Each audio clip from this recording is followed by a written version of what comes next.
Юстиция министрлиги тарабынан электрондук нотариат автоматташтырылган маалымат системасы 2019 жылдан тартып Талас облусунун мамлекеттик жана жеке нотариалдык кеңсесинде ишке кирген. Электрондук нотариаттын киргизилиши нотариустарга түндүк электрондук тутуму аркылуу кардарлар жөнүндө маалымат алууга жана анын документтеринин тактыгын аныктоого мүмкүнчүлүк берет. Электрондук нотариат боюнча айтканда, электрондук нотариатта түндүк базасы бизде кошулган. Бизге жарандар нотариалдык иштер боюнча кайрылганда ID карта паспортундагы чипте эч кандай эмелер көрсөтүлгөн эмес. Электрондук база, электрондук нотариат ачылганга чейин биз ошонун бардыгын паспорттун столуна барып алып кел деп справка алып келгенге жөнөтчүк. Азыркы убакта келген кардарларга жеңилдик болуп, ошол үй бүлөлүк абалы, жашаган дарегин бардыгы электрондук түндүк база боюнча эле ачып иштеп жатабыз. Талас шаарындагы жана Талас районундагы нотариалдык кеңсесинде көп жылдык документтер 70 жылга чейин сакталып турат. Мындай шарттар жеке нотариустарда каралган эмес. Андыктан жергиликтүү тургундар үчүн мамлекеттик нотариуска кайрылуу ыңгайлуу. Бул жерде бул Талас райондук жана Талас шаардык нотариалдык кеңсесинде архивинде сакталуучу документтер сакталат жерде.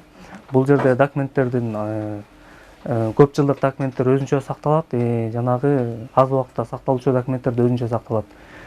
Бизге ар кандай сатып алуу келишим жана мурас иштери боюнча түп нускасын жоготуп алган кардарлар бизге арыз негизинде кайрылат. Ошол арыз негизинде биз ошол документтин түп нускасын, дубликатын жасап беребиз да.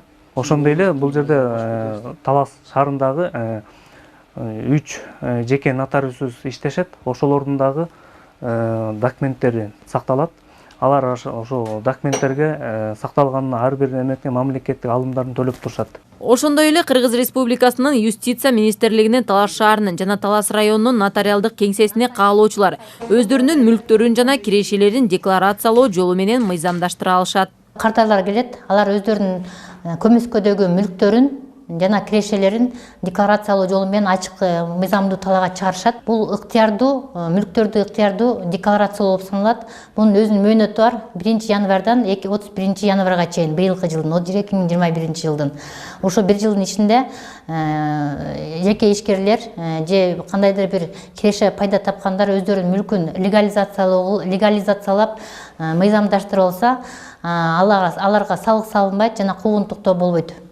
Бул маалыматтык тутумунун ишке киргизүү нотариустар тарабынан мыйзамсыз жана жаңылыш иш-аракеттерди жасоо мүмкүнчүлүгүн жокко чыгарып, алардын ишинин ачык айкындуулугун камсыз кылат. Ошондой эле бул тутум башка нотариалдык иш-аракеттерди жүзөгө ашырууда, кыймылсыз жана кыймылдуу мүлктөр менен бүтүмдөрдү жүргүзүүдө, кылмыштардын санын төмөндөтүүгө, нотариат чөйрөсүндө мыйзамдуулуктун аткарылышынын көзөмөлүн жогорулатууга мүмкүндүк берет. Эми жеке нотариус менен мамлекеттин айырмасы эмнеде? Негизи закондун астында, мыйзам астында бардыгы эле бир эле иш аткарышат.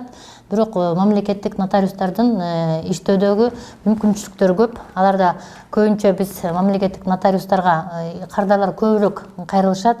Анткени бизде күрөө келишимдери, мыйзам боюнча мурас келишимдери жана дагы көп нотариалдык иштердин баарын бизде аткарылат да. Андан кийин кээ бир келишимдер жеке нотариустар аткара албайт. Ошон үчүн бизге көбүнчө эле жарандардын баары эле мамлекеттик нотариуска кайрылышат. Күнүгө нотариалдык кеңсеге кайрылгандардын саны арбын. Электрондук нотариат маалымат системасы дал ушул кайрылган жарандарга сапаттуу кызмат көрсөтүүнү камсыз кылат. Гүлира Нурболотова, Калмурат Мейманбеков, Талас шаары.